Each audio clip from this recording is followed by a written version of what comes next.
Savez-vous comment parler des routines du travail en anglais? C'est-à-dire les activités que vous faites à partir du moment où vous garez votre voiture au travail jusqu'à l'heure où vous rentrez à la maison.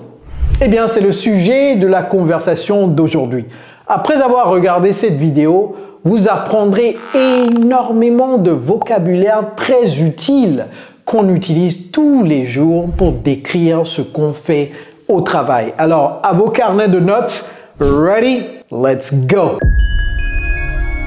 Hello everybody, it's Coach Joe, your English coach. So, without further ado, let's get started. Pour ceux qui ne savent pas ce que without further ado veut dire, je vais l'écrire encore une fois au tableau, mais je vais l'effacer tout à l'heure. Without further ado. J'adore cette expression. Si quelqu'un vous demande, Coach Kojo là, quelle expression il adore le plus, c'est without further ado. Pourquoi? Parce que ça veut dire sans plus tarder. Donc, écrivez ça tout à l'heure parce que je vais l'effacer, ok? Alright. Donc, j'ai scindé le tableau en 4 parties. Première partie, arrival. Arrival at work. C'est là où on vient au travail. Donc, work day. C'est votre journée de travail. Work day. J'ai dit, je vais effacer ça. Vous avez pris note, n'est-ce pas? Donc, on vient au travail. On travaille. On se prépare à partir. Departure. Apprenez ce mot. Departure. C'est pas departure. OK? Departure. Bon, on va mettre post-work. Post-work. C'est-à-dire après le travail. Dès que vous mettez post, ça veut dire après. OK? All right. So, we've got arrival at work. Ne dites pas arrival to work, ok? We arrive at a place. We don't arrive to a place. Donc ça, c'est juste une petite règle grammaticale. Je vais bien écrire ça. Arrival at work. All right, very good. So now we can start. So the first thing we do is what? We park the car. J'ai dit ça tout à l'heure. Pour ceux qui ont une voiture, bien entendu. Hein. To park. Et les activités que je vais mettre ici, je ne dis pas que ça regroupe toutes les activités qu'on fait. Donc, s'il y a des choses que je n'ai pas mentionnées sur le tableau, écrivez ça en commentaire et je vais regarder si quelqu'un a trouvé des activités qui sont très utiles. Peut-être que je vais choisir quelqu'un pour suivre notre programme d'immersion anglaise gratuitement. Ok? Nous avons un programme d'immersion anglaise sur mesure pour les francophones comme vous. Nous avons déjà aidé des milliers de francophones dans plus de 50 pays du monde à parler couramment l'anglais aujourd'hui. Si vous êtes intéressé, remplissez le formulaire qui se trouve juste en bas de cette vidéo. To park the car, to take the elevator. To take the elevator. Vous voyez comment je prononce les mots également, n'est-ce pas? Elevator, c'est quoi? Ascenseur. Mais pour ceux qui sont jeunes comme nous là, hein, on va faire quoi? On va prendre les escaliers, n'est-ce pas? To take the stairs. To take, prendre les escaliers. To take the stairs. Il y a plein d'expressions. Vous les utilisez tout le temps en français, mais vous ne savez pas comment le dire en anglais, n'est-ce pas? Alors, des fois, avant de prendre l'ascenseur là, il y a quelque part où il y a les agents de sécurité. Surtout ceux qui ont de grands bâtiments là. Et vous présentez quelque chose, votre carte, et vous swipez ça. Je ne sais pas comment le dire en français. Vous swipez la carte. Donc, en anglais, on dit quoi? To swipe your ID card. Ah, je ne vais pas mettre tout le temps parce que ça prend trop de place. Regardez toute la place que tout a pris. Donc, je vais dire swipe your ID card. OK? Swipe your ID card. What else? You swipe the ID card, you take the elevator, you open your office door. Office door. You greet the assistant. Greet the assistant. Si la secrétaire est déjà là, ben, il faut la saluer ou le saluer. Greet the assistant. And then you may walk into your office. OK? Bon, c'est vrai que ça, c'est une nuance, ça. J'ai jamais pensé à cela. Office, c'est le bâtiment. Office, c'est également le bureau. Vous voyez? Donc, lorsque vous dites I'm at the office, ça ne veut pas nécessairement dire que vous êtes dans votre bureau à vous. Ça veut dire tout simplement que vous êtes dans le bâtiment. Mais non, quelqu'un peut dire oh, where can I find you? You're not in your office. Vous allez dire oh yeah, I'm in the cafeteria. Vous voyez la cantine. Ah, Peut-être que c'est un bon mot à apprendre, n'est-ce pas? Je vais l'effacer tout à l'heure. Cafeteria. Et est-ce que c'est A ou bien E? Cafeteria. Je vais voir. Non, c'est E. Cafeteria, les sorciers là. Cafeteria. Je crois que c'est E. Cafeteria. OK? All right, I'm at the cafeteria, so come downstairs. Vous voyez, I'm at the office, but I'm not in my office, I'm at the cafeteria. Donc, here, la raison pour laquelle j'ai dit ça, c'est que ici, you can say, I parked the car at the office. OK? I arrived at the office, mais vous n'êtes pas encore dans votre bureau. Maintenant, vous rentrez dans votre bureau. Walk in ou bien into your office. Je vais l'écrire comme ça, mais vous savez que c'est O-F-F-I-C, n'est-ce pas? All right. Donc, si vous avez une petite mallette, comment dit-on mallette en anglais? C'est briefcase. OK? Put down your briefcase. Hang, s'il fait froid, hang your coat. Si vous avez porté une jaquette, take off, ou bien take off your jacket. Take off your jacket. Take off. Attaque sorcière. OK. Pourquoi les sorcières regardent même la vidéo? Vous n'avez pas d'autre chose à faire? Take off, c'est deux mots. Ça, on l'appelle un verbe à particules. Phrasal verb. J'ai plein de vidéos sur ma chaîne sur les phrasal verbs. Les Américains en raffolent tout simplement. Donc, si vous ne connaissez pas les phrasal verbs, vous êtes en déficit. Il faut les apprendre. Very important. Take off your jackets. OK, véritablement, cette attaque a marché, mais pas pour trop longtemps. Désolé, monsieur le sorcier ou madame la sorcière. Est-ce qu'il y a des dames également qui sont sorcières ici? Take off your coat, your jacket. Take off your jacket. S'il fait chaud, switch on the AC. AC, air conditioner. S'il fait froid, switch on the heater. Le chauffage. OK, s'il fait froid, switch on. C'est la même chose que turn on, OK? Switch on, turn on, c'est la même chose. OK? Donc vous arrivez, OK, jusque-là c'est bon. Workday. Bon, il y a quoi d'autre qu'on fait? Ah, la cuisine. Il y a des gens qui vont directement à la cuisine pour brew a coffee. Brew coffee. Brew your coffee. Ceux qui aiment le café et vous le prenez au travail, you can say to brew your coffee ou bien to brew a cup of coffee ou bien, pourquoi pas, le thé. OK. All right, very good. Je crois que il y a des gens qui utilisent les toilettes très rapidement. Donc, pourquoi pas? On va mettre ça. To use, comment dit-on les toilettes?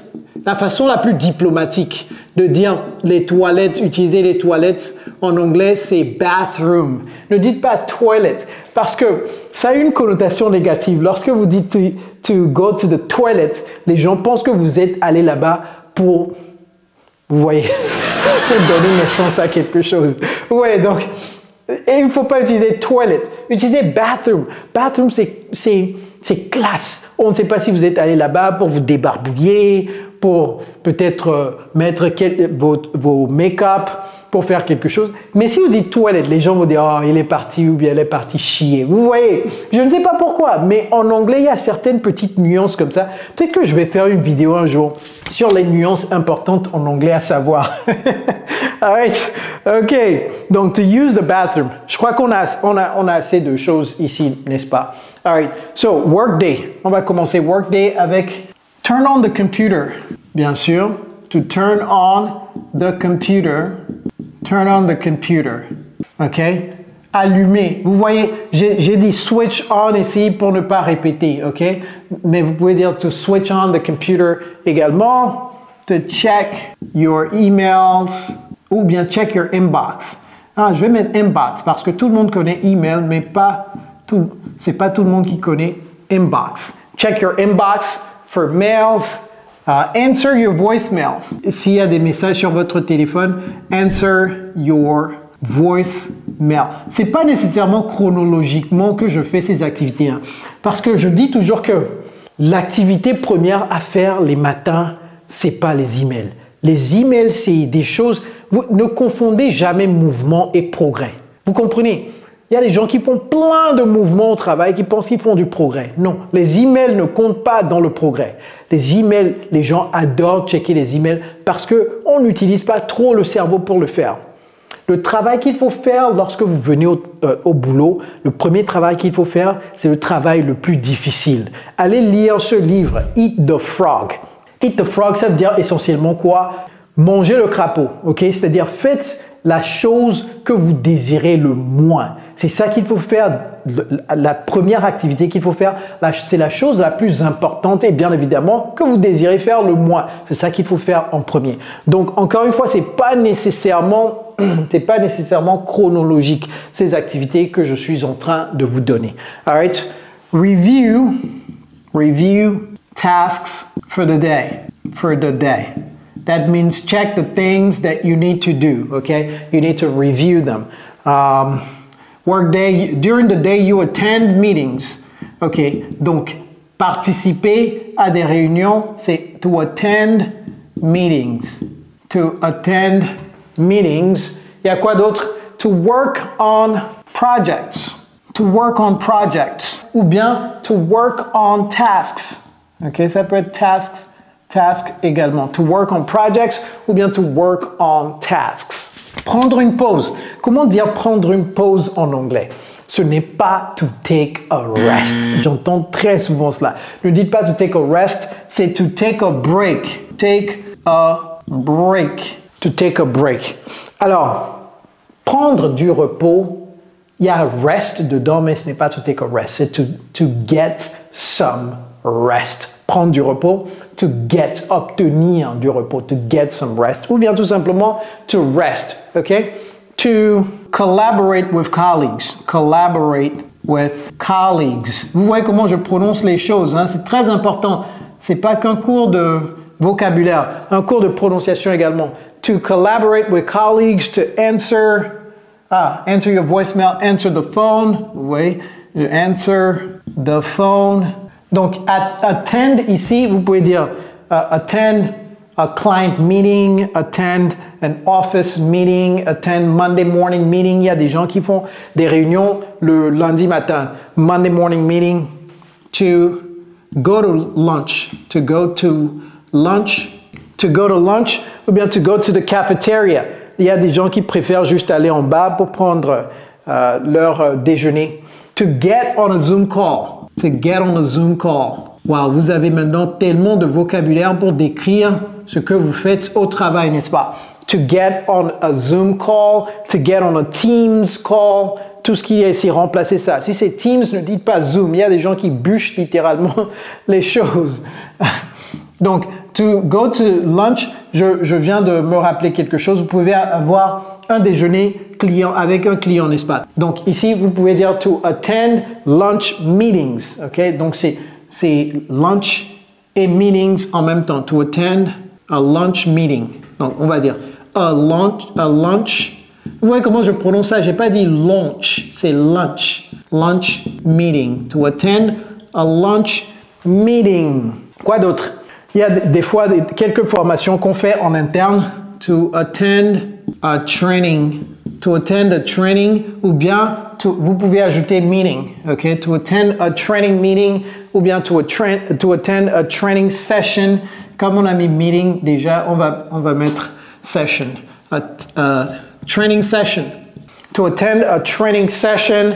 To attend a workshop. Okay? To attend a workshop. Mettez-moi en commentaire ce que workshop signifie en français. Mettez-moi ça en commentaire. To attend a workshop. Et je crois qu'il y a beaucoup d'activités ici. Donc, terminer tout, c'est quoi? To wrap up. To wrap up the day. To wrap up the day, ça peut inclure, par exemple, parler à votre assistante de ce que vous allez faire demain. Il y a cette réunion.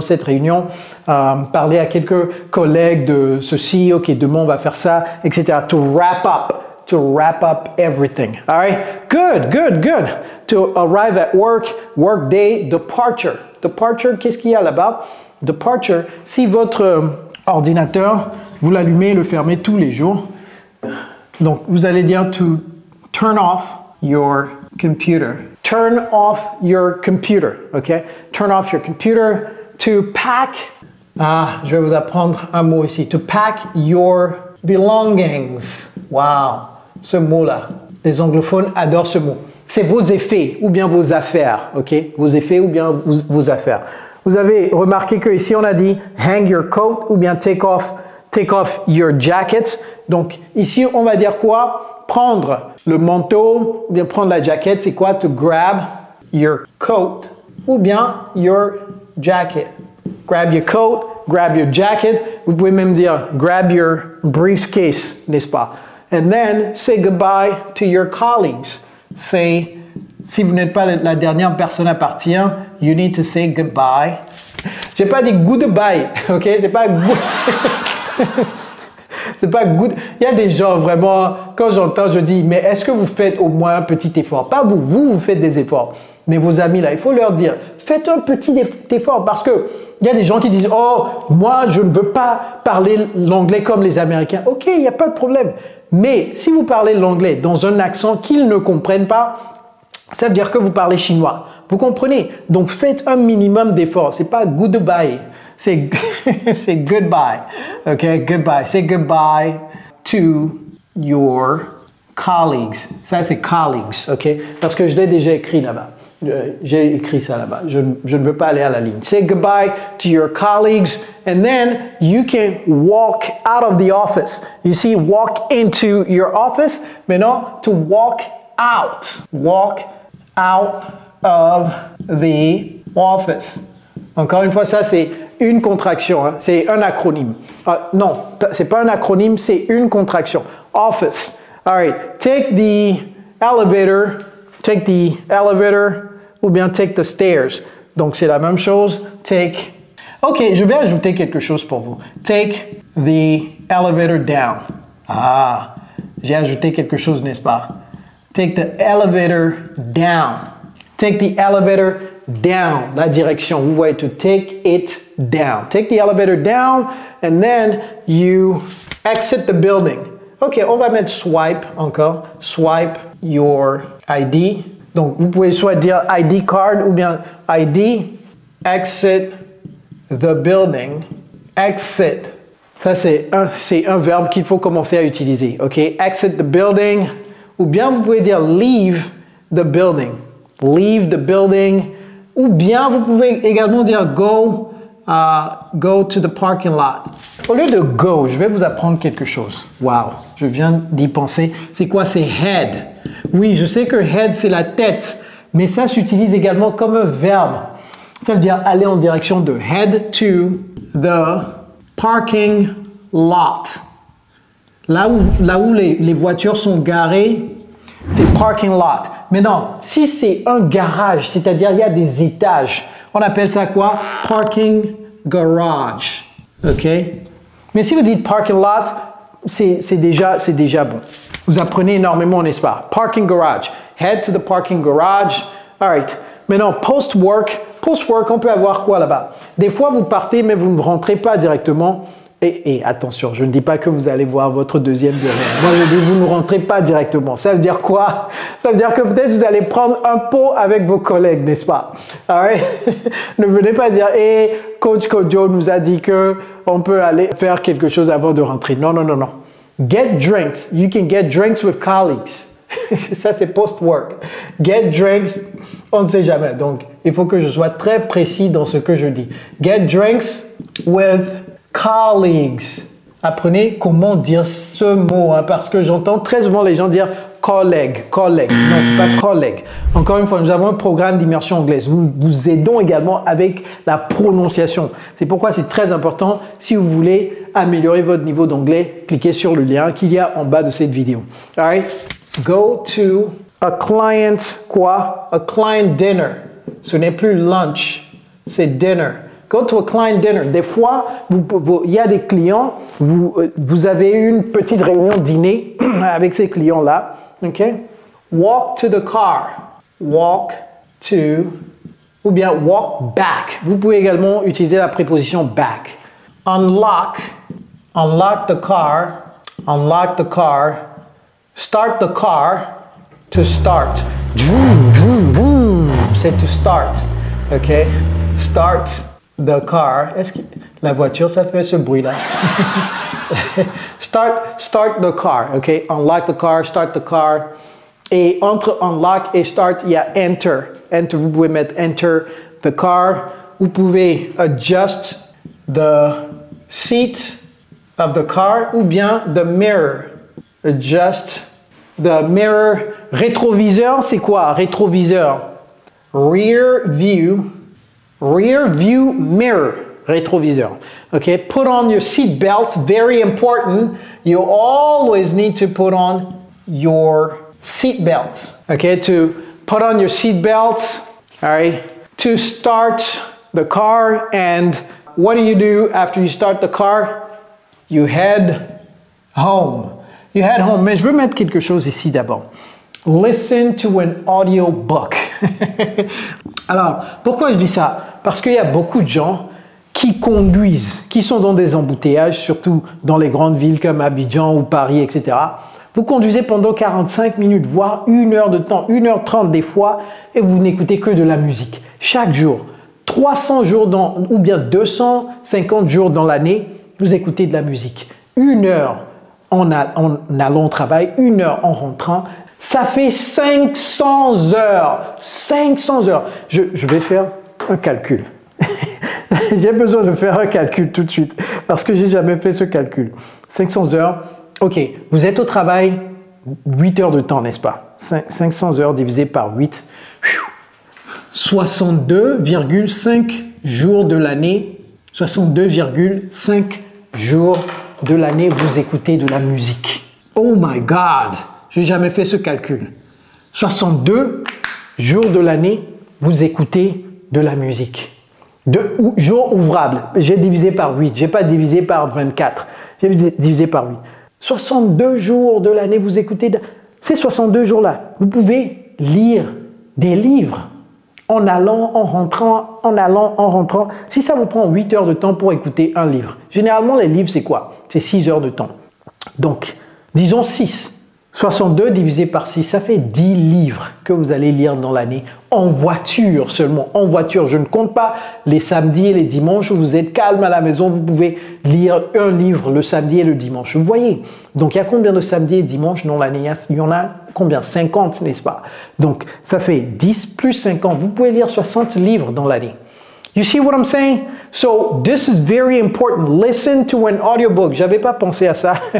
Donc, maintenant, au moins, vous savez ce que vous allez faire durant votre trajet. Et il y a des gens qui vont dire, oh, donc moi, je prends le métro, donc ça ne me regarde pas. Non, vous prenez le métro, mais écoutez quelque chose. C'est encore mieux parce que vous n'êtes pas concentré sur la route, n'est-ce pas?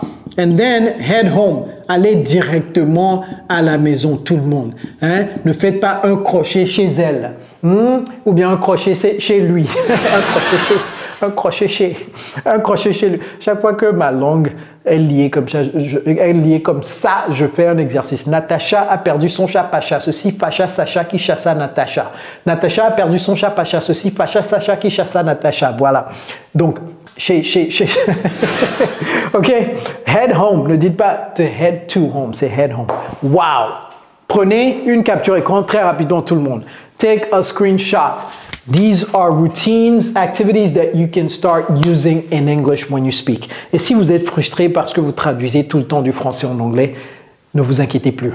Regardez cette vidéo juste après celle-ci pour avoir le plan d'action pour commencer à penser directo en anglais. All right, everybody, it's Coach Joe, your English coach. Take care, guys.